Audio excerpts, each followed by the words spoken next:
Lawbury Attorney Graham, Champagne Petition Poppy, Mr. We plotted for a week and then we fed you the litigation, you diss me so bad I gotta sue you for defamation, the Sexy Red Stunt Double, the Rap Caviar Courthouse Karen has officially sued his record label UMG for defamation over the release and promotion of Kendrick's song Not Like Us. Now, we're gonna break down this entire lawsuit because this is the most insane, delusional, outrageous, tone-deaf, career and reputation damaging legal paperwork I have ever seen. Not that I've seen much, but this is 81 pages. We're going to break down every single one, every claim Drake makes. There's some really dark ones, some really funny ones, and some sad ones, and a whole lot of snitching. Now, a couple days ago, some DMs had leaked where Drake had claimed that his legal filings against UMG were done with the intention of making the industry giant pay for their sins and mistakes and bringing a change that will make the industry a safer place for every artist moving forward. As we go through this lawsuit, you will see that if Drake truly believes those statements, and this is not just for his own personal selfish benefits, then Drake is a lot more delusional, uncalculated, and confused than I think he's ever been before. As we go through this lawsuit, you'll realize that Drake really does not want Not Like Us performed at the Super Bowl in 3 weeks from now. He really wants the upper hand in his negotiations with UMG for their new record contract, and in the process, he has resorted to snitching on reaction channels, setting a precedent for the type of lyrics that can be delivered in a diss track, attempting to put legal restrictions on rap beefs, and possibly willingly or unwillingly throwing Kendrick Lamar in the crossfires to possibly face legal action of his own from UMG, because as Drake pointed out in his initial petition against UMG, and I quote,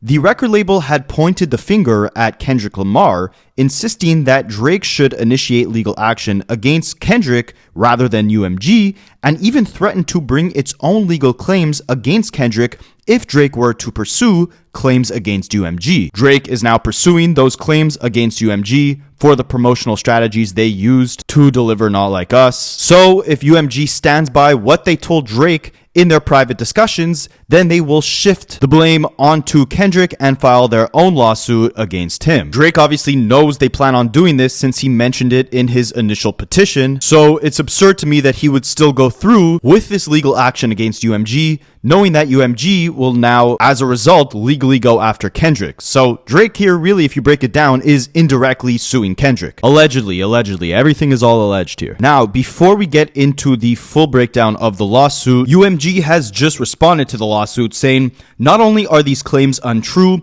but the notion that we would seek to harm the reputation of any artist, let alone Drake, is illogical. We have invested massively in his music, and our employees around the world have worked tirelessly for many years to help him achieve historic commercial and personal financial success. Throughout his career, Drake has intentionally and successfully used UMG to distribute his music and poetry, to engage in conventionally outrageous back-and-forth rap battles, to express his feelings about other artists. He now seeks to weaponize the legal process to silence an artist's creative expression and to seek damages from UMG for distributing that artist's music. Basically saying, like, Drake has released many diss tracks of his own through UMG and is now trying to sue the label for allowing Kendrick to play the same game. And they continued saying, we have not and do not engage in defamation against any individual. At the same time, we will vigorously defend this litigation to protect our people and our reputation, as well as any artist who might directly or indirectly become a frivolous litigation target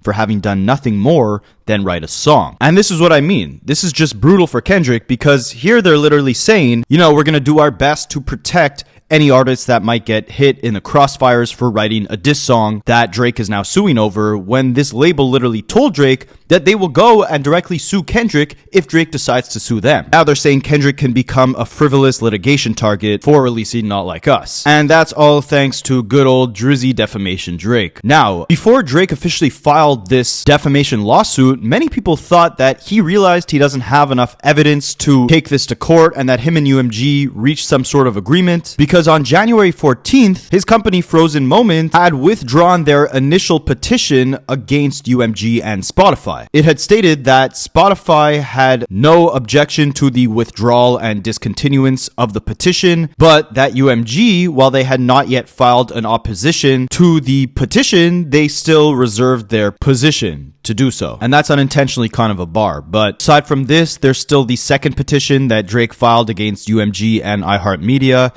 which was for defamation specifically. He never withdrew that one, and now he has filed an official legal complaint or lawsuit against UMG, accusing them of deliberately, allegedly, trying to defame his reputation, cause him violence and harm, amongst many other things. Insane allegations within this lawsuit. So let's jump into it. So the lawsuit starts off with a direct quote from the CEO of Universal Music Group, Lucian Grange, who Kanye West called Drake's rich baby daddy. And the quote says, "A single lie can destroy a reputation of integrity, and while it takes years to build a reputation, it can be ruined in 5 minutes." Already setting the precedent that he believes this record has destroyed his reputation. Now, this lawsuit really starts off like a crime documentary or a horror movie. He starts it off by saying, in the middle of the night on May 7th, 2024, an armed group of assailants drove up to the Toronto house in which Drake and his family resided.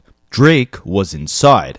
The car stopped in front of the residence, someone yelled, "F Drake," and at least one gunman began to open fire. One bullet went through the security gate and hit Drake's front door. Another bullet struck and wounded a security guard who was also one of Drake's friends. While the car drove away, Drake and others in the house summoned help for the security guard and did everything possible to keep him alive. During the nearly 30 minutes it took for the ambulance to arrive, Drake and others labored to keep the man alive by applying pressure to the gunshot wound with towels. Blood was everywhere.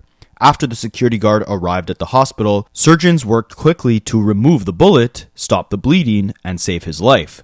Though it took days for his condition to stabilize, thankfully, the security guard survived. The very next day, May 8th, 2024, a different intruder used his bare hands to dig a hole under the security fence surrounding Drake's Toronto house. He managed to dig deep enough to squeeze through and enter Drake's property. Luckily, Drake's home security guards caught him before he was able to cause any physical harm, although the trespasser managed to yell racist slurs and threats against Drake before being escorted off the property. On May 9th, 2024, the very next day, another break-in attempt had happened. In the 2 decades leading up to May of 2024, although Drake was constantly in the public eye, nothing remotely like these events had ever happened to him or his family. But these events were not coincidental. They immediately followed and were proximately caused by UMG's actions leading up to and on May 4th, 2024. And I mean, what a way to start this lawsuit. At the time of these incidents, it had been speculated that Drake and his crew were at odds with The Weeknd and his XO crew, and they had some sort of involvement in the intruders of Drake's property, with Drake and The Weeknd even going back and forth on wax, with The Weeknd rapping that Drake has leaks in his operation, and Drake rapping that The Weeknd's music is only played in clubs that have pride. If this were to be the case, and The Weeknd's crew was involved in these incidents at Drake's house, then I don't see how he can put the blame on UMG and tie those incidents to Not Like Us. But you'll see later as we break down this lawsuit that he does try to use Kendrick's lyrics from that record to imply that Kendrick was calling on violence towards Drake. Absolutely ironic after Drake was rapping that he can't sleep at night knowing that Young Thug was still locked up in Cobb County. Meanwhile, the prosecutors of Young Thug's case were using his song's lyrics against him and tying him to crimes based off the rhymes that he rapped. When he came out from jail, Drake allegedly gave him $1 million, but now he's doing the exact same thing to Kendrick that Fulton County did to Young Thug, tying Kendrick's bars to real-life crimes. Anyways, the lawsuit continues by saying UMG is the world's largest music company and also the company that has represented Drake for over a decade. Yet, on May 4th, 2024, UMG approved, published, and launched a campaign to create a viral hit out of a rap track that falsely accuses Drake of being a PDF file and calls for violent retributions against him. Even though UMG enriched itself and its shareholders by exploiting Drake's music for years and knew that these salacious allegations against Drake were false, UMG chose corporate greed over the safety and well-being of its artists. In controversy, UMG saw an opportunity, seized it, and continued to fan the flames. Even after learning of the incitement to violence on May 7th and 8th, along with the unrelenting vitriol towards Drake that has followed. The song in question is Not Like Us, written and performed by Kendrick Lamar. The recording was intended to convey the specific, unmistakable, and false factual allegation that Drake is a criminal PDF file and to suggest that the public should resort to vigilante justice in response. The recording is defamatory because its lyrics, its album image, and its music video all advance the false and malicious narrative that Drake is a PDF file. So as you can see, he's not just talking about the song specifically, but also the cover art, which featured an image of Drake's house with a bunch of pins that are meant to indicate that an S offender lives in that residence, as well as the music video, which Drake specifically details visuals from the music video in this lawsuit as a means to prove that Kendrick was falsely accusing him of being a PDF file. But we'll get to that shortly. In the meantime, Drake focuses on the lyrics of the song by saying that they repeatedly accuse Drake of engaging in criminal acts, including by calling him a certified PDF file and a predator who needs to quote-unquote be placed on neighborhood watch. The image was designed to reinforce, and in fact reinforces, that accusation by depicting Drake's actual Toronto house covered in the icons that are known to be used by law enforcement to identify child S offenders' residence online. The video bolsters the same message by, for example, showing images associated with S trafficking and juxtaposing the game of hopscotch with lyrics accusing Drake of quote-unquote trying to strike a chord and it's probably a minor. I mean, guys, you can't make this up. He's using the fact that Kendrick is playing hopscotch in a music video to sue his record label UMG for defamation. I can't wait to see this case progress because UMG is absolutely going to spit in Drake's face. So what's interesting is it continues saying this lawsuit is not about the artist who created Not Like Us. It is instead entirely about UMG, the music company that decided to publish, promote, exploit, and monetize allegations that it understood were not only false, but dangerous. Two things. Number one, UMG clearly stated to Drake, which he mentioned in his petition, that if he filed legal action against them, they would then turn it around on Kendrick and file legal action against him. So even Drake mentioning that the lawsuit is not about the artist who created the song and instead about UMG who published the song, the root of the problem, the root of the defamation is from the song, making it very easy for UMG to turn the whole thing around onto Kendrick, even if that's not Drake's intentions or if he's pretending it's not his intentions. Number two, UMG also decided to publish, promote, exploit, and monetize allegations from Drake himself, claiming that he abused his wife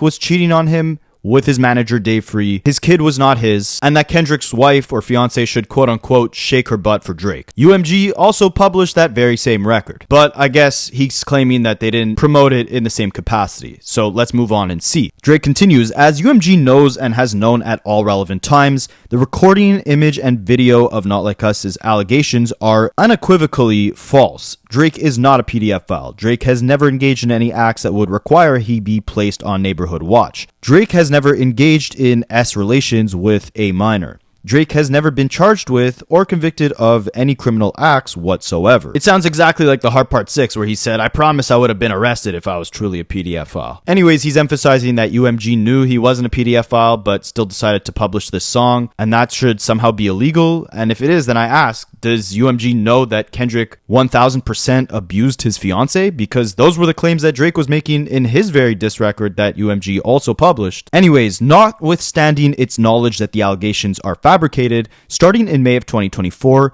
UMG waged an unrelenting campaign to spread the recording, image, and video together titled the defamatory material as widely as possible. UMG did so because it understood that the recording's inflammatory and shocking allegations were a goldmine. Spreading the defamatory material served multiple business purposes for UMG. First of all, the more people who listened to, streamed, watched, and downloaded the defamatory material, the more money UMG and its executives would make. Well, Drake, isn't that kind of like how the more times that Family Matters was streamed, the more money UMG would make? Wouldn't the same be true for your records? Secondly, UMG's Interscope Records owns Kendrick Lamar's entire back catalog of recorded music.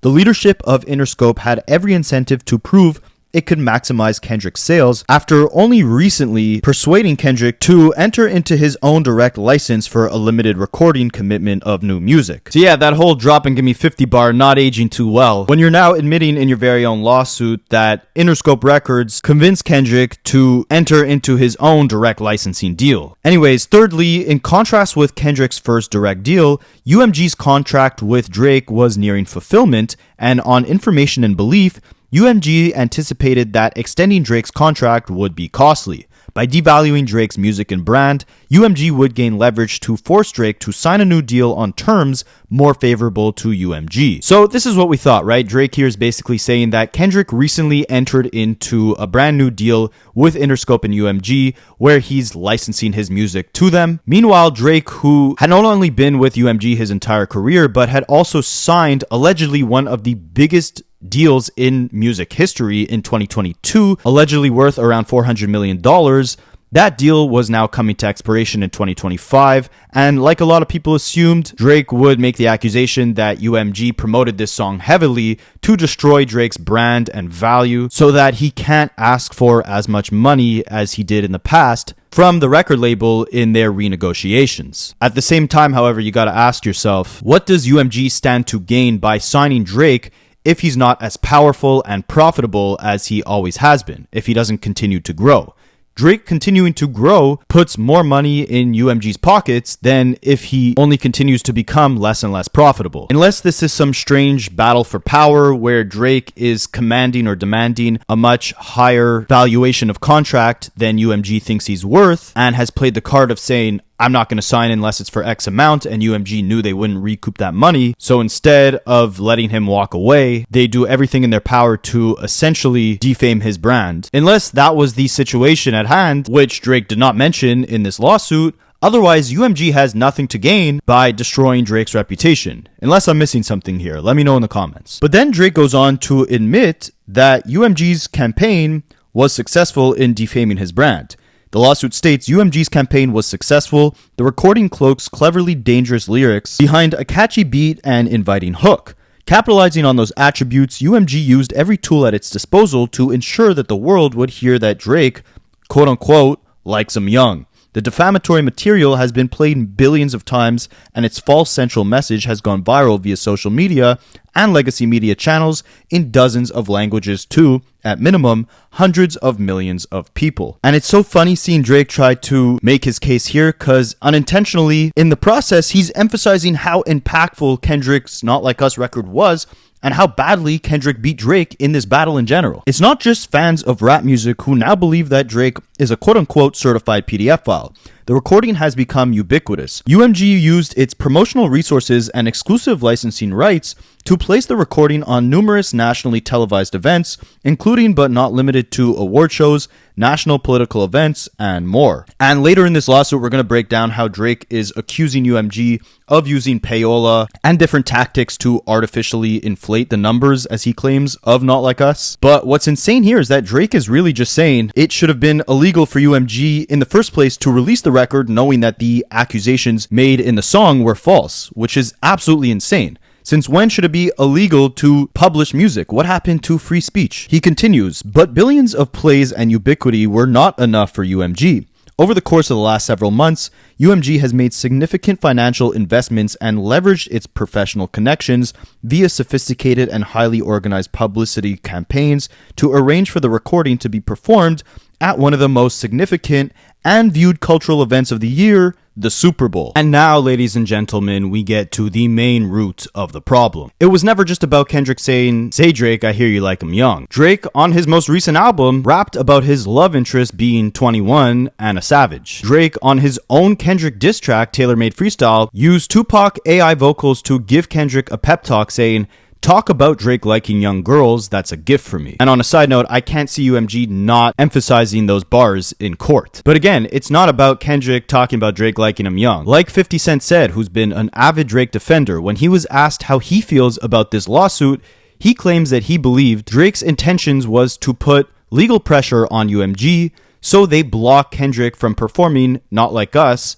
on a stage as big as the Super Bowl. If UMG's involvement of simply publishing this song becomes an open case, and then Kendrick goes on to perform a song that UMG published on the Super Bowl stage, it opens the door for a lot more defamation claims that Drake can make against the record label. This open case puts a lot of pressure on UMG to stop the song from spreading even further. So all I could say is it's going to be a very interesting next couple of weeks as we gear up to see the type of performance that Kendrick is going to put on. So the lawsuit goes on to state UMG is legally responsible for the release, publication, and promotion of the defamatory material, including the foreseeable consequences of the same. UMG's business is to, quote-unquote, possess the exclusive rights to reproduce, to distribute, and to license music, quote-unquote, including over the internet. In other words, it is only with UMG's explicit approval that the defamatory material could have been released in the first instance and later streamed, shared, performed publicly, and exploited by content creators on TikTok and Instagram.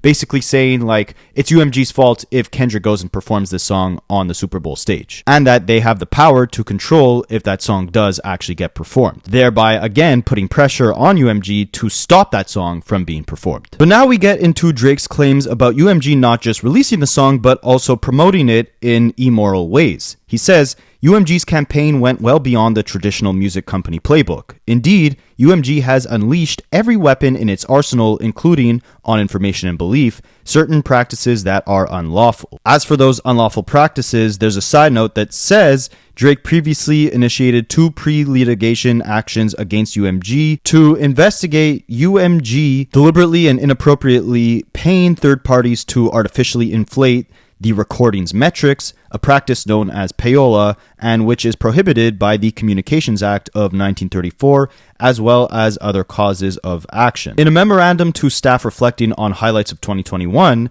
the CEO, Lucien Grange, remarked that it was harder than ever for artists to break through the noise, as for example, 60,000 songs are added to Spotify every single day. UMG made sure that Not Like Us broke through that noise. For one, UMG took the unprecedented step, contrary to its internal practices, to remove the recording's copyright restrictions on YouTube and Twitch, thereby whitelisting the recording to ensure content creators would republish it broadly. He dives deeper into this claim later in the lawsuit, but it's hilarious because a bunch of streamers like Screwface John and Your Rage came with receipts showing that Drake's diss record Push Ups also had its copyrights restricted so that they could react to that record. Again, all these practices that Drake is accusing UMG of deploying on Kendrick's music have also been done with Drake's music as well. He continues on information and belief, UMG and its agents further put a thumb on the scale by covertly offering financial incentives to third parties to deceptively stream the recording on streaming platforms, to play the recording on the radio, and to otherwise promote and endorse the defamatory material, all without ever publicly disclosing the payments. These actions not only spread and further ingrained the defamatory statements in the minds of the public, but also deceived consumers and harmed Drake economically. Predictably, millions of people who listened to the recording or saw the image and video believed the defamatory material to be true. UMG had previously published Kendrick's song Euphoria, which was also widely understood to be targeted at Drake, and which stated, "Don't tell no lie about me, and I won't tell truths about you." As public commentary confirms, the average listener or viewer has understood the defamatory material to reflect, quote-unquote, the truth, rather than art or hyperbole. In the words of one commentator, now, quote-unquote, everybody believes that Drake loves touching you-know-who. UMG's greed yielded real-world consequences. As described above, it was just 3 days after UMG originally published the recording and image that Drake was targeted at his Toronto house by armed intruders in the 2024 equivalent of Pizzagate. The online response was similarly violent and hateful. An avalanche of online hate speech has branded Drake as an offender and PDF file, amongst other things. Public commentary has repeated the false claims that Drake is a PDF file, an abuser on the level of Weinstein, Diddy, and Epstein, using shipping containers and harboring convicted offenders in his Toronto home. In direct response to UMG's publications, social media users called for the Federal Bureau of Investigations to, quote-unquote, to come at this point, and for Drake to be, quote-unquote, locked up and, quote-unquote, behind bars. The mob-like response to the recording continues to unfold on and offline. Recently, flyers were plastered all over Toronto with a photo of Drake and a Canadian YouTuber who was sentenced to 3 years in prison for assault with the words, "Canadian predators gotta stick together." And that's absolute insanity. He really included a screenshot of a poster plastered in Toronto that featured a photo of Drake saying that he's a predator. And this is where it gets pretty dark and sad. It goes on to say, with the palpable physical threat to Drake's safety and the bombardment of online harassment, Drake fears for the safety and security of himself, his family, and his friends. After the attacks on his home, Drake pulled his son out of the elementary school he attended in Toronto due to safety concerns, and once the school ended for the summer, Drake arranged for his son and mother to leave Toronto entirely. Day to day, Drake continues to take steps to address persistent threats to his security. And while this is sad, I think it's way beyond extreme to tie Not Like Us to the fact that Drake now doesn't feel his son is safe enough at school. You also have to remember that before Not Like Us was released, Drake dropped Family Matters, where he accused Kendrick of abusing his fiancée, the mother of his children, and that his son was not even biologically his. If the odds were stacked in Drake's favor within this beef, and public sentiment was more in the favor of Drake than Kendrick, then who only knows what the allegations Drake made in Family Matters would have done to Kendrick's family. Drake specifically targeted personal issues within Kendrick's household and directly spread rumors about members of Kendrick's family, trying to tie Kendrick saying that Drake likes him young to Drake's son now no longer being safe at his own school. Definitely seems like a bit of a stretch and would be difficult to hold weight in court. But he continues, the violence and vitriol directed at Drake was foreseeable. The recording falsely accuses Drake of one of the most vile behaviors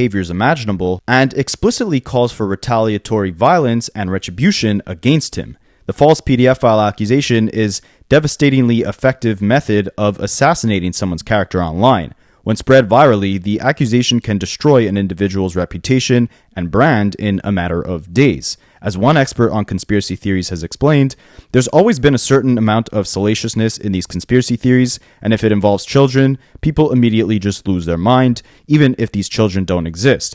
If you just put out the suggestion there, it grabs a hold in a way that is difficult to dislodge. UMG understands just how dangerous these kinds of false allegations are. Indeed, when it comes to allegations against UMG and its executives, they have not hesitated to take legal action against their accusers.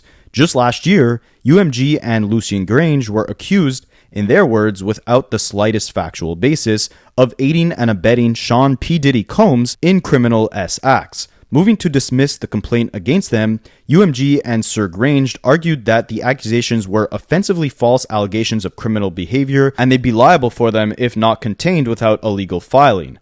Lucien Grange called the allegations against him knowingly and maliciously false and defamatory. He also explained that a single lie can destroy a reputation of integrity, and while it takes years to build a reputation, it can be ruined in 5 minutes. Thus, recognizing that false allegations against him might interfere with his efforts to lead an honorable personal and professional life. Lucien Grange promised to pursue those who have made those outrageous allegations against him. Basically, Lucien Grange was named in a civil lawsuit against Diddy, and his name was quickly removed. Drake is emphasizing that if UMG and Lucien Grange understood how those type of accusations can destroy their brand reputation in just a matter of days, then they should understand the gravity of releasing a song where Kendrick is making even worse allegations against their own artist, Drake. The lawsuit then goes on to claim that Drake actually confronted UMG about Not Like Us, saying, in stark contrast, when Drake confronted UMG about its role in promoting allegations of misconduct, lacking the slightest factual basis against him, UMG refused to do anything to help. Instead, UMG continued to republish and promote the defamatory material, even after Drake had unequivocally denied the allegations in public and had communicated that in private to UMG. Drake informed UMG of the tangible harm that the publication and promotion of the recording had caused him, including violence, threats, and reputational and financial damage, and more. Yet, UMG still chose money over the safety and well-being of its artists, notwithstanding its public commitment to quote-unquote behaving honorably and with honesty and setting the right tone in all that we do. Drake then goes on to attack Lucien Grange directly, saying, many months prior to filing this litigation, Drake attempted to address these claims privately with UMG.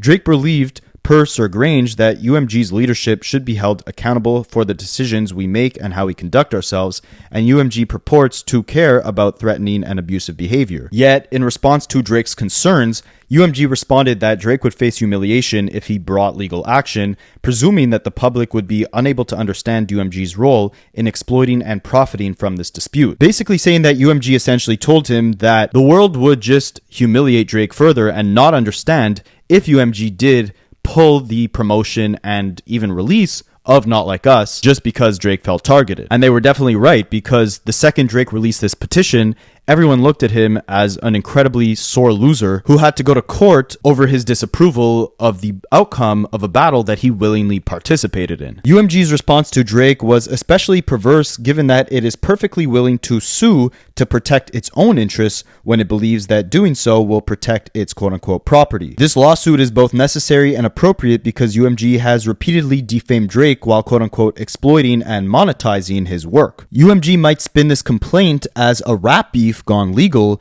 but this lawsuit is not about a war of words between artists. This lawsuit involves no claims against Kendrick Lamar or any other artist. Instead, it's about UMG, the publisher and exclusive rights holder of Kendrick's music, as well as Drake's, and its malicious decision to publish and promote through covert means false allegations about Drake that UMG knew they were false, explosive, inflammatory, and certain to result in both vitriol and substantial harm to Drake's reputation. And I mean, it's just insane to me if you break down the foundation of this lawsuit. He's essentially saying that UMG knew that the song Not Like Us would cause chaos in Drake's life, and they still decided to release it and promote it like they would any other song that would come off their label. He claims it's not about Kendrick Lamar, but it's like, what did you want Kendrick Lamar to do? If he's UMG's artist, he has to release his music directly through them. If they refuse to release his music, his diss tracks, because they don't like the subject matter within it, then how is that, quote unquote, making this building a safer place, as Drake would put it? If anything, he's just policing rap battles. Notwithstanding a relationship spanning more than a decade, UMG intentionally sought to turn Drake into a pariah, a target for harassment, or worse. UMG did not do so because it believes any of these false claims to be true, but instead because it would profit from damaging Drake's reputation.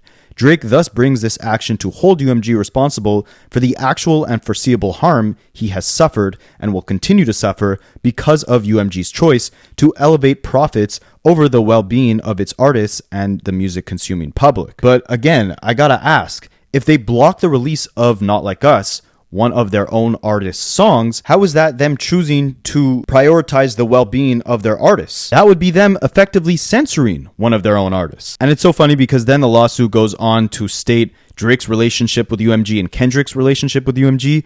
And again, just that whole bar about dropping and giving his record label 50, Drake himself is making that bar age horribly because he literally mentions in this lawsuit that Kendrick Lamar releases music from his own independent label through an exclusive direct licensing agreement with UMG through Interscope. Both Kendrick and Drake have very similar situations with the record label, as Drake's independent OVO label licenses his music through Republic Records, which is a division of UMG, and Kendrick's own independent record label, PG Lang, licenses his music through another division of UMG, which would be Interscope Records. The only difference is that UMG actually eats more off of Drake's products because they're not only getting a percentage of his profits from music, they're also receiving profits from anything visual he does, merchandise, touring, etc. Whereas with Kendrick, it's simply the music. Otherwise, he's independent. So who's really dropping and giving 50? The lawsuit continues on by stating Drake's contract between him and UMG is up for renegotiation in 2025.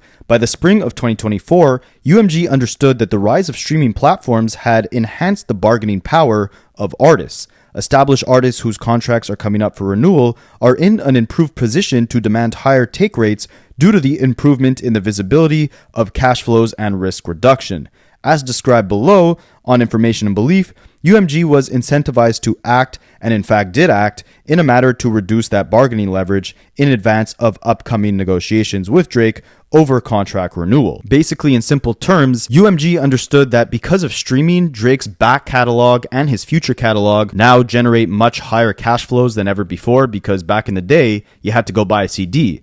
Now people can just listen to his music in perpetuity on Spotify and Apple Music. And a major industry executive, Larry Jackson, had even said that Drake's whole catalog is bigger and more profitable than the entire catalog of the 80s music, 70s music, and 60s music that's available on streaming platforms, just to show you how valuable Drake's whole catalog truly is. And with UMG knowing that, they knew that Drake would come to the negotiation table asking for a large amount, and they're stating that by spring of 2024, they were incentivized and acted on initiatives that destroy Drake's reputation so that he could not command a bigger record contract. However, you got to remember two things. One, it's not like UMG forced Drake into this battle. This was something he deliberately chose to participate in. He knew himself he was running the risk of his brand being destroyed and that these allegations of him quote-unquote liking young girls could come to the light because he literally rapped it on his own diss record, Tailor-Made Freestyle. Kendrick just played the cards well because he included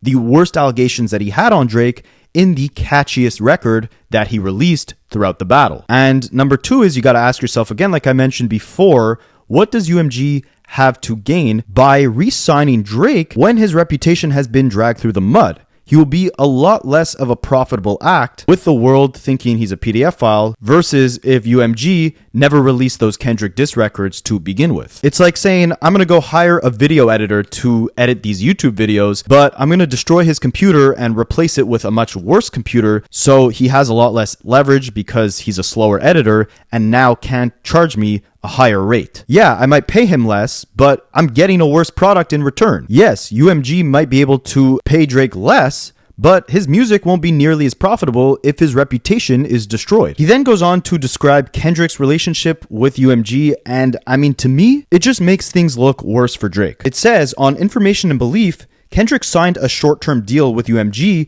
to see if UMG could prove its value to him, to promote him more effectively than any other music company could in a compressed time frame. And here you're literally defending UMG's position. If their job was to effectively promote Kendrick's music so that he would decide to sign a full-on deal with them, then it's only logical that they would do everything they could to make sure every single one of his records are a success. Now, that's not to say that they're legally allowed to use promotional tactics like payola or deploying bots on Spotify to boost numbers, but you'll see later on that the proof that Drake comes with to say that, look, UMG did deploy bots, or look, UMG did unethically promote Kendrick's song is not very strong. The evidence is not very good. Now, what's interesting for all you Kendrick fans out there looking to see if a new album is on the horizon, Drake did write in this lawsuit that if this small partnership was successful, Kendrick would then continue his relationship with UMG through a new, longer-term contract. On information and belief,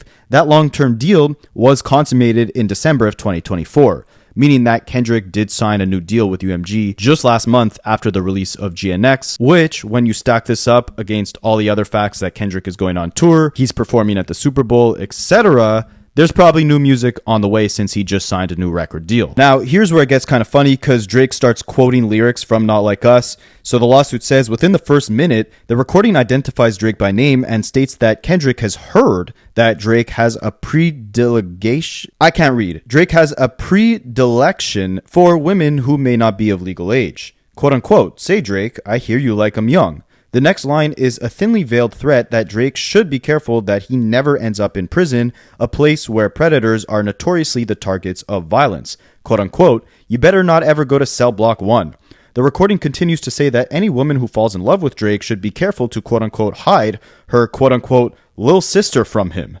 Next, in a perverse reference to Drake's 2021 album CLB, quote unquote, certified lover boy, certified PDF files. Now, shout out to Curtis King, one of the GOATs in the YouTube commentary space. Also a fellow artist, producer, journalist, maybe. I don't know what title to give him, but I love his content. You guys should definitely go check it out. He pointed out the fact that, and like it says in this lawsuit, Kendrick didn't rap certified PDF file. He said certified PDF files, which is plural, meaning that he could be talking about a numerous amount of people, not referencing Drake specifically. So I don't see how, like, in an actual court case, Drake can pinpoint that bar being directly targeted at him when Kendrick does not imply it's a singular person or that it's even Drake that he's referencing. He continues on with more lyrics, and this is where it really gets ridiculous. It says, the recording also repeatedly suggests that violence should be used against Drake because he's a PDF file, like the sound of someone being beaten up. The recording repeats, wop, wop, wop, wop, wop.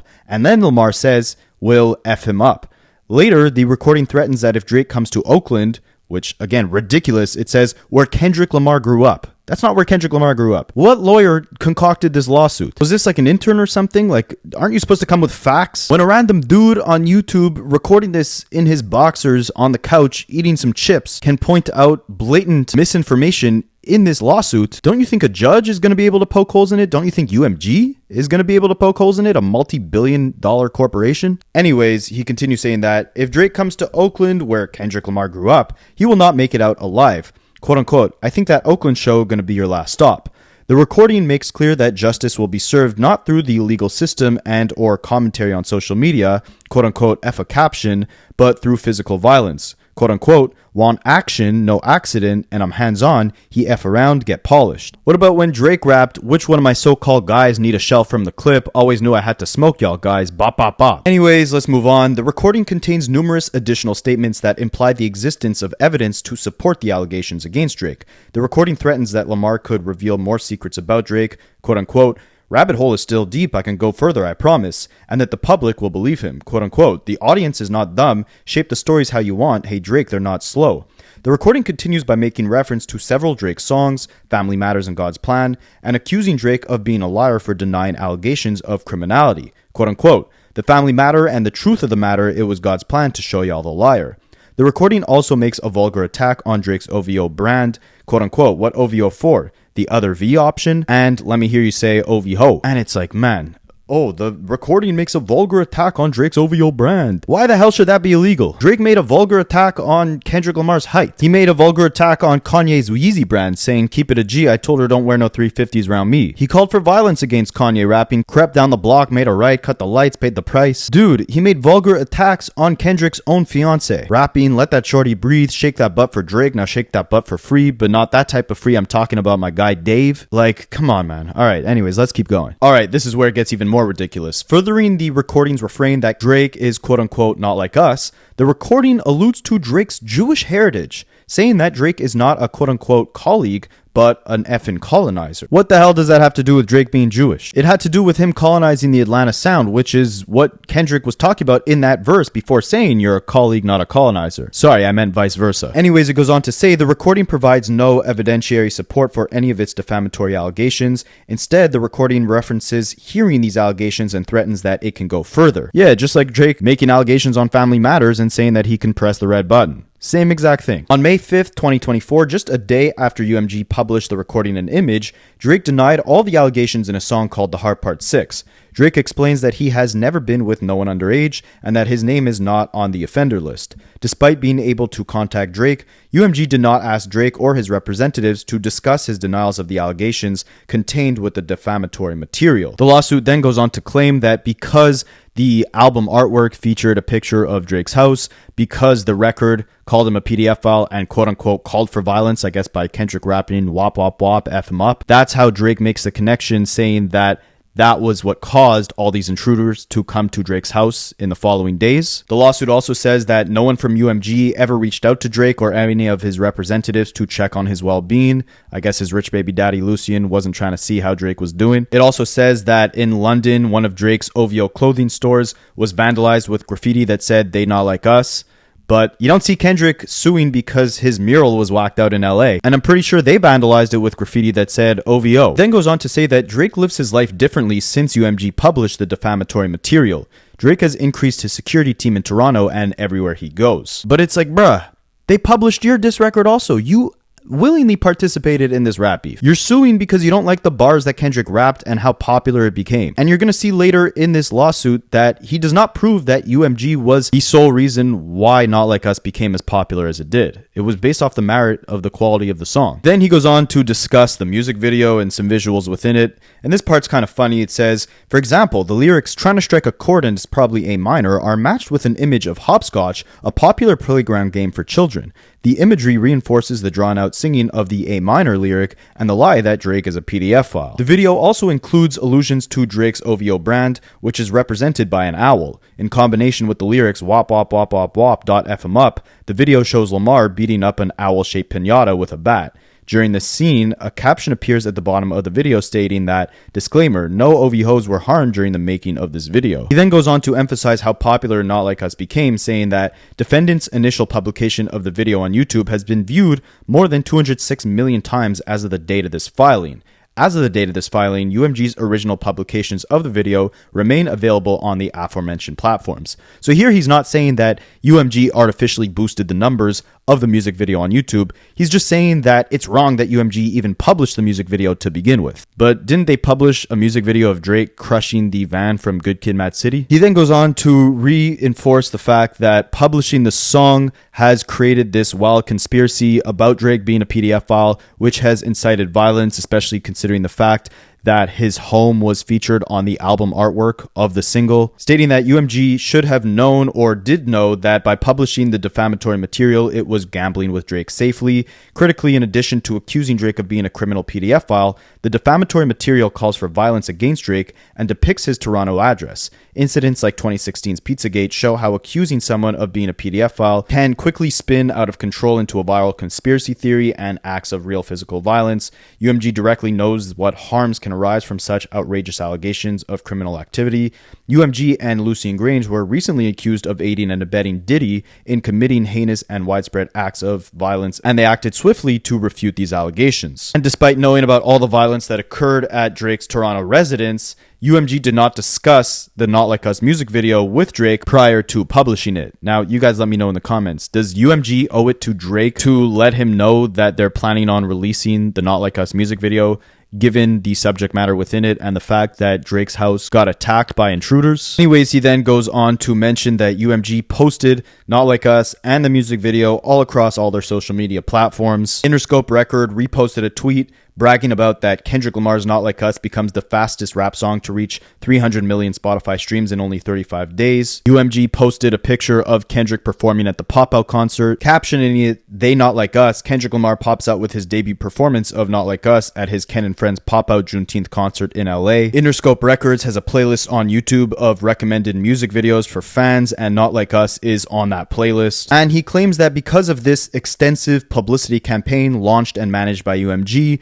Not Like Us was now nominated for a bunch of Grammys, and that UMG used its own ownership interest to promote the defamatory material because, on information and belief, UMG used its stake in Complex, a global youth entertainment network, to further promote the defamatory material. Basically, UMG owns Complex, and Complex posted about Not Like Us a minimum of 50 articles about the record, according to Drake. Oh, and Complex did a breakdown of the record, which was titled Decoding Kendrick Lamar's Not Like Us video, and every reference in Kendrick Lamar's Not Like Us video. I guess it's illegal now to break down music and music videos. Now, in my opinion, the most ridiculous part of this entire lawsuit comes when Drake's team claims that UMG granted licenses to promote the defamatory material, aka the Not Like Us album artwork, the song itself, and the music video. It says, UMG also used its global publishing division, UMPG, to license the defamatory material for broader use and consumption. Since the recording's release, UMPG has listed the recording on its website for licensing on television and in film. On the UMPG website, third parties seeking to license songs for audiovisual publications can filter by genre, chart-topping songs, and themed playlist. UMPG markets the recording as having a quote-unquote winning/achievements quote-unquote lyrical theme. But the most ridiculous part of this whole thing is that when you look on this list of all the records that have this quote-unquote winning/achievement title to them on this UMPG website, Family Matters, the clean version and the explicit version, are both there as well, showing that UMG gave both Family Matters and Not Like Us the opportunity to be licensed in television and film. Why should Drake receive preferential treatment if both of them are making insane allegations on those individual records, and UMG is promoting both those records? What exactly is the problem? What exactly is illegal? The fact that Not Like Us ended up becoming more successful? It then goes on to state that, the Pop-Out concert was a huge success on Amazon Music. It was streamed a bunch. It broke a bunch of records for being the most viewed live musical performance on Twitch or on Amazon Prime. And I guess UMG promoting the Pop-Out concert was somehow illegal in Drake's eyes. I mean, you got some ridiculous statements in here, like UMG made the live performance of the recording available to be played on the radio, and radio stations played it. Or this one's good. During a July 20th, 2024 campaign rally for Vice President Kamala Harris in Atlanta, The DJ played the recording to the live crowd. Video footage showed the crowd singing along to the lyrics, "Certified Lover Boy," "Certified PDF Files," and "Trying to Strike a Chord," and "It's Probably A Minor," quickly went viral on social media. And it's like, what? You want UMG to control a crowd singing the song? You want them to control a DJ playing the song? The lawsuit mentions the Super Bowl again, saying that Kendrick is set to headline the Apple Music Super Bowl halftime show in New Orleans on February 9th, 2025, which will be broadcasted on Fox. On information and belief, UMG conferred financial benefits and leveraged existing business relationships to secure the headliner spot at the Super Bowl. So basically doing what a label should do when promoting their artist. I don't know, do I sound like annoyingly biased right now, or is this just insanely ridiculous to you guys as it is to me? I'll try to save my opinions for the end of this video. Let's just break down the rest of this lawsuit. So Drake then goes on to claim that UMG made covert payments to third parties to deceive consumers. In addition to publishing the defamatory material on information and belief, UMG also put a thumb on the scale by providing covert financial incentives to third parties to further spread the lies against Drake. Basically pay people to play the song. UMG, directly or through its agents, conspired with and paid currently unknown parties to use bots to artificially inflate the spread of the recording on Spotify. Bots are software programs designed to mimic human behavior to appear to be real social media accounts. One individual whose identity is unknown to plaintiff revealed publicly on a popular podcast that Kendrick's quote-unquote label, i.e. Interscope, paid him via third parties to use quote-unquote bots to achieve 30 million streams on Spotify in the initial days following the recording's release, with the goal of quote-unquote jumpstarting its spread and turning it into quote-unquote a crazy hit on the platform. UMG's desire to jumpstart the recording's popularity is unsurprising because streams beget more streams. Songs identified as top streamers land on quote-unquote most popular lists and playlists, which leads to more streams and therefore more licensing requests, more purchases, more partnerships, and ultimately more money for UMG. And even if this was true, which we're going to touch on shortly if it was or it wasn't, but again, he emphasizes that it was only 30 million streams that were botted, allegedly, and the song has over 1 billion streams on Spotify.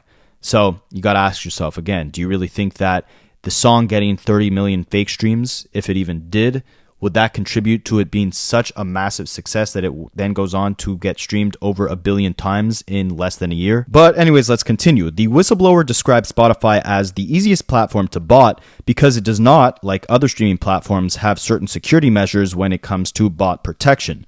The whistleblower further revealed that on May 6, 2024, an individual affiliated with Interscope sent him the payment of $2,500 via the digital payment platform Zelle, and that he was promised another $2,500 and a percentage of the recording's total sales for the initial push. Fake streams are a well-known problem across the music industry. In 2023, the Financial Times reported that experts estimated that as much as 10% of all music streams are quote-unquote fake or derived from bots and streaming farms, where devices run services like Spotify and other streaming platforms on loop. So as for whether or not these bot allegations are true, Drake cites the source of a DJ Akademiks stream where he interviewed this anonymous guy who claims that he received a payment transfer from an LLC called Anthony Soleil LLC.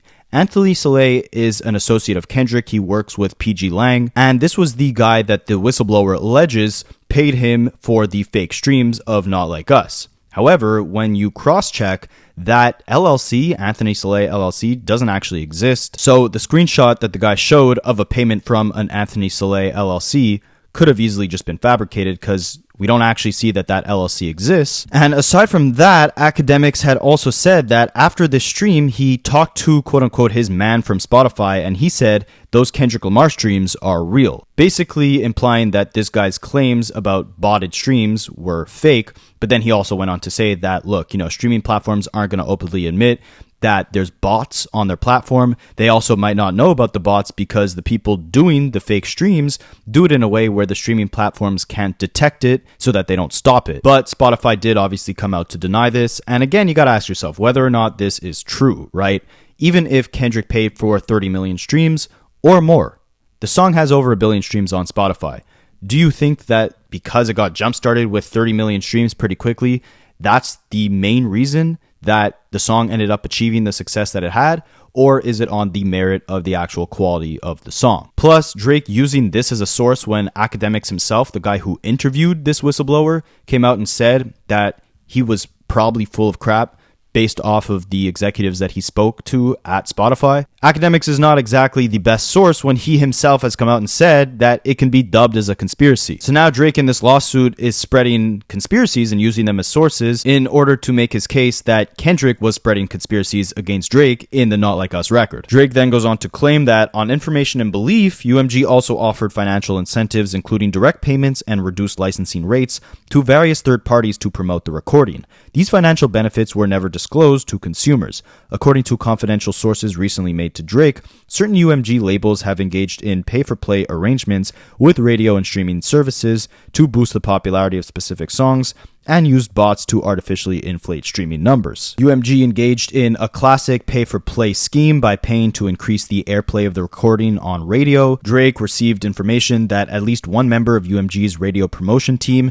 made payments to an independent radio promoter who agreed to transfer those payments to radio stations and or radio station employees in exchange for those radio stations to play the recording. This practice, pay-to-play, is known as payola. It's a subject of regulatory scrutiny by a number of executive agencies. UMG themselves in 2006 had to pay $12 million in a settlement for another pay-to-play case. And I guess these are the big, industry secrets that Drake has emphasized he's trying to expose to make, the building a safer place for all artists, emphasizing that it remains an open secret within the industry that power players like UMG are continuing to engage in payola, and that Funkmaster Flex, a New York radio DJ, had released an alleged price list for payola on radio stations, like $350K for pop radio, $250K for urban radio. So maybe Drake has a case here with this whole payola thing on radio. He doesn't come with any direct sources here, though, like he did with the Akademiks stream about, whistleblowing bots on Spotify. Here instead, he just claims that it's all off information and belief. I'm guessing he's going to have to come with a little bit more concrete evidence to actually prove this if he wants a judge to take it seriously. He also claims that, again, on information and belief, UMG also provided financial incentives to streaming platforms to promote the song. On information and belief, UMG charged Spotify lower than usual licensing rates for the recording in exchange for Spotify affirmatively recommending the recording to users who are searching for other unrelated songs and artists. Now, this is something that's available to any artist. It's called the Marquee program. You can take a lower licensing rate, basically charging Spotify less to have your song on their platform, and in exchange, Spotify will promote it more, like on their homepage or on their playlists. This is not illegal. This is not payola. This is something available for any artist. Drake has likely used this in the past, as we saw that his album Scorpion from 2018 was plastered on every single playlist from R&B to jazz, and the records from that album were promoted so heavily on Spotify that Nicki Minaj actually had to call Spotify out, saying that they over-promoted Drake's records but did not promote hers in the same capacity, and Spotify allegedly had to give back some of the money from their subscribers because they were shoving Drake's music in their listeners' faces in a ridiculous capacity. Third parties have documented strange recommendations in searches on Spotify. On July 3rd, 2024, a user posted a video on X of a man typing Eminem into Spotify's search engine and the recording appearing as a suggested search result, meaning that someone typed in Eminem and Not Like Us popped up. The user captioned the post, quote unquote, "It doesn't matter what you search on Spotify, you'll see Not Like Us pop up. Spotify picked their side and their algorithm is proof." Other users describe similar experiences. Now, this is where I'll give it to Drake. It will be interesting to see how Spotify explains why their algorithm does stuff like this. On a very unrelated note, I was looking at some of these statistics of my YouTube videos and how you guys find me. And throughout the last 6 months that I've been, covering this beef and just creating content in general, the video that has recommended my videos to you guys the most was Kendrick Lamar's Not Like Us music video, meaning that a large percent of my traffic, a large percent of you guys clicking to find my videos has come from you first watching the Not Like Us music video and then my video being recommended to you guys right after that. YouTube's algorithm, I guess, is trained to understand that, okay, they're watching Not Like Us, this is similar content related to that. Maybe Spotify's algorithm is doing the same thing by suggesting Eminem, who had released his single Houdini around the exact same time that Kendrick was promoting and releasing Not Like Us. Everything here is on information and belief, quote unquote, which means that, like, you know, Drake is just assuming based off information he's heard, rumors he's heard. So he claims that, you know, on information and belief, UMG paid to use quote-unquote bots to stream the music video. On information and belief, UMG employed a similar scheme by paying social media influencers to promote and endorse the recording and video. As just one example, plaintiff understands that UMG paid, directly or indirectly, the popular NFR podcast to promote the recording and video without disclosing the payment. As part of its deal with UMG, the NFR podcast publicly published podcast episodes, tweets, and other content about the recording, which is just hilarious to me. Like, if you guys have been keeping up with the NFR guys, like, I think, in my opinion, they are some of the most unbiased creators within the YouTube hip-hop space. I mean, I would even argue that they're more biased towards Drake, given their Canadian heritage. Fun fact, we both come from the same hometown. But yeah, given the fact that they're Canadian, probably grew up on a lot of Drake music, they're a little more biased towards Drake. Like, when Euphoria first dropped, I remember hearing their reaction to it, and they said that, you know, this was not unanimously winning Kendrick the battle, and I don't think they said it was disappointing, but I think they expected a little bit more. You guys can go watch their reaction to Euphoria, but again, definitely not like highly in favor of Kendrick. What Drake is claiming in this lawsuit is that their Twitter account will take money to post your songs on their Twitter. And then they have a separate podcast on YouTube where they'll discuss music, but the actual promotion that they do on Twitter isn't necessarily congruent with the opinions that they express on their podcast. It's unclear here if Drake is claiming that UMG actually paid the NFR guys to react positively to the record on their podcast or simply just on Twitter alone. But there's obviously a big difference, right? A Twitter account that publishes new music or hip-hop news or music stats, them documenting the success of the Not Like Us record on their Twitter platform is far different than receiving money to speak highly of the record on their podcast, where the basis of the show, of the podcast, is them expressing their subjective opinions of music. Funny that he threw those Canadian YouTubers in the mix in this lawsuit, though. Shout out to the NFR guys. And they used another Canadian hip-hop creator as a source in this lawsuit when they said, on information and belief, UMG conferred financial benefits to Apple Inc. to have its voice-activated digital assistant Siri purposely misdirect users requesting other songs to instead stream the recording Not Like Us. Online sources reported that when users asked Siri to play the album Certified Lover Boy by Drake, Siri instead played Not Like Us. Now, Jeremy Hecht was the one who discovered this, and he's cited as a source, like his video where he discovered this is used as a source in this lawsuit, but he quickly came out and realized that it only played Not Like Us when he said play Certified Lover Boy, because the words Certified Lover Boy are lyrics of the Not Like Us song, and Siri is programmed to not just play a song when you request it by title, but also when you request it by lyrics. So he did the same thing where he said, hey Siri, play Drop, Drop, Drop, Drop, and it played Family Matters because those are lyrics of the song. You don't necessarily have to say the title of the song for Siri to play the song. You just got to say lyrics from the song. So this is just like a programming issue or standard for Siri. It's not necessarily UMG paying Apple to purposely play Not Like Us instead of Drake's album. Again, I don't know who the lawyer is that concocted this lawsuit, but there's just, if you do a little bit more digging, you'd realize a lot of this stuff has been debunked. A lot of these sources don't necessarily make a great case for you, especially the one, in my opinion, where both Not Like Us and Family Matters were on UMG's publishing website, being allowed to be licensed for film productions and TV shows. And it's like, yeah, they both made allegations in Family Matters and Not Like Us. Both those songs are equally allowed to be licensed for further use. Why should Drake get preferential treatment here? Then Drake goes on to snitch on the entire reaction community, stating that on May 4th, UMG removed the recording's copyright restrictions on YouTube and Twitch, thereby whitelisting the recording. On information and belief, this action was directed by Interscope's executive vice president and head of digital marketing. The whitelisting was done purposely with the full knowledge of UMG for the purpose of spreading the recording and its defamatory content as broadly as possible and as quickly as possible. UMG has a formal ban on whitelisting and had never before whitelisted a song on any platform, to plaintiff's knowledge, in and around June 2024. UMG reinstituted the copyright restrictions on the recording. The effect of whitelisting the recording was massive and immediate.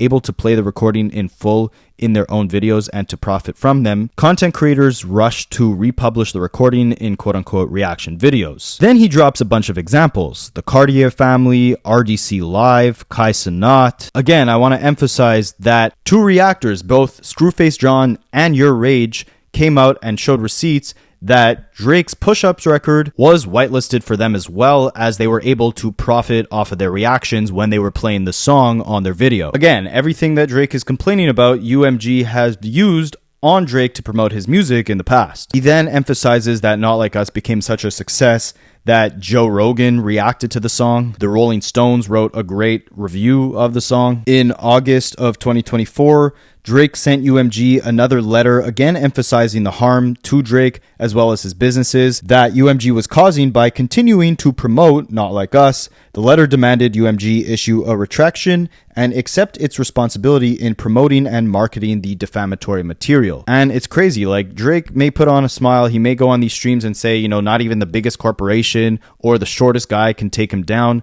But in reality, all throughout the summer, he details various cases of him reaching out to UMG, stating that them promoting Not Like Us and the success of that record, leaving a direct, harsh impact on the success of his own business ventures. He sent UMG various notices throughout the summer about the falsity of the allegations and a description of the severe harm he suffered as a result, but UMG continued to promote and license the defamatory material, aka the song, including through numerous social media posts, boasting of the record's success and negotiating and paying for the recording to be nominated at the 2025 Grammys and played at the Super Bowl. Interesting, he's basically implying here that UMG negotiated for Kendrick to be able to play Not Like Us at the Super Bowl. Drake then goes on to quote a bunch of negative comments that he got as a result of Not Like Us that were left on different YouTube videos or social media posts. Some like, "The Caged Owl got me truly believing Kendrick know Drake going to prison possibly. Hey Kendrick, don't diss Drake. It's a waste of time. Just call the cops and snitching. Drake is PDF file, so Drake go to jail and you can win. Bye. Thumbs up emoji.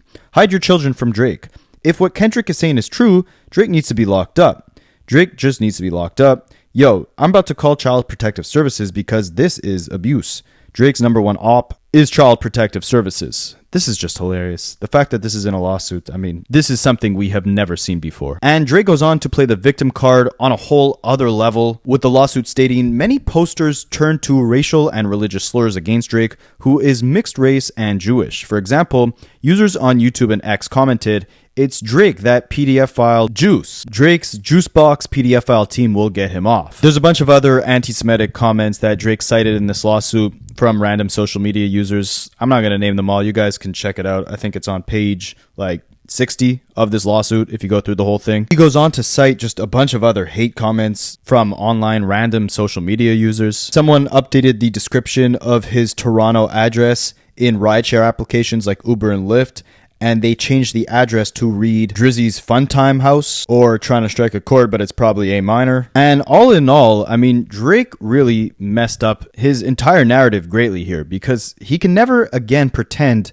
like he's in control of his reputation and that it's not tarnished and that he's still where he was before this beef ever happened. He literally states word for word in this lawsuit that UMG's purposeful spread of defamatory material unquestionably caused Drake reputational harm, aka Not Like Us and the subject matter in it has tarnished Drake's reputation. Remember that quote for the next time that Drake throws a petty subliminal, that he hops on a stream acting all confident like he's untouched, unscathed, and unfazed. Remember that when it comes down to actually going at his record label for releasing this record, Drake is completely honest in how bad it has tarnished his financial situation and public reputation. He goes on to say this reputational harm caused Drake financial harm in an amount to be proven at trial. UMG knew or should have known that the statements it published about Drake would cause substantial harm, as the statements are inflammatory, wrongfully impute criminal activity to him, and damage Drake in his trade. The defamatory material, aka Not Like Us, has so severely damaged Drake's standing in his trade and community that undoing the reputational harm caused would require a massive and expensive corrective campaign. It's not just the fact that the false allegations have spread to millions around the globe, it's also the intensity with which people believe the allegations as evidenced by the events of May 7th and pervasive online commentary. Changing people's minds, particularly about deeply held beliefs, takes repeated messaging from trusted sources. Basically, Kendrick calling me a PDF file has destroyed my reputation so bad that I'm going to need an expensive cleanup campaign to ever get back to the positioning within the culture and just within pop culture in general that I was at before this battle.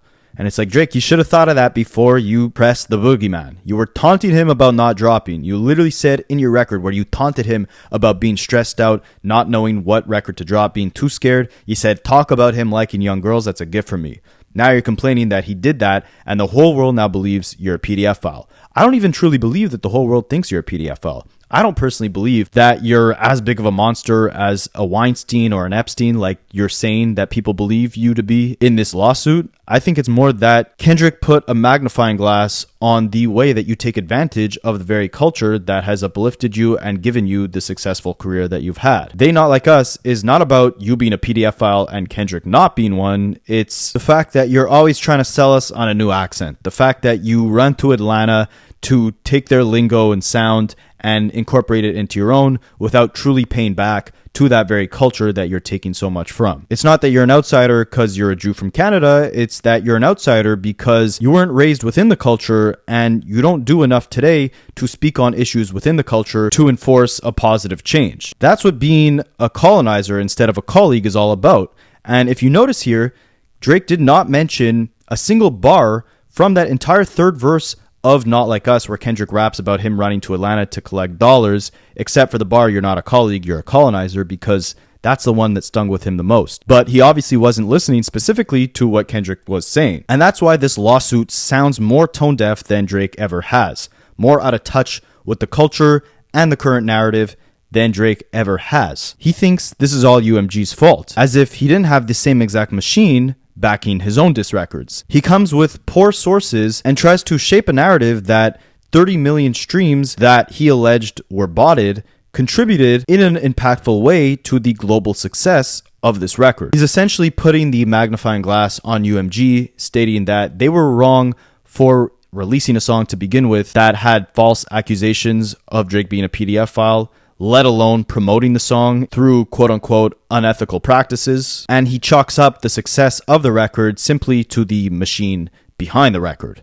That's why he's not suing Kendrick, he's suing the machine behind Kendrick. Shows again how out of touch he truly is with the state of the culture, or as Kendrick would put it, how the culture's feeling, because instead of looking inward and understanding that both of them came with insane allegations with very little proof, both of them had the same access to capital and resources to push and promote their individual diss records, the one that landed on top was the one that the people unanimously dubbed the better record. Like Drake stated in this lawsuit, there's always been an unspoken problem within the industry about bots, about payola at radio, about labels artificially boosting the numbers of a record to appear more successful than it truly is. But at the end of the day, all that artificial boosting can only take a song so far. For it to reach the global impact that a song like Not Like Us had, to the point where Drake feels threatened about his safety, threatened about his reputation and his current financial standing, a record can only have that type of influence based off the actual quality and power of the messaging and composition within it. To quote a Drake song, only real music's gonna last. All that other BS is here today and gone tomorrow. There's a lot of little nuggets in both of their disses that if it wasn't for these breakdowns, and salute to guys like this, Rapaholics, because I think they directly get it.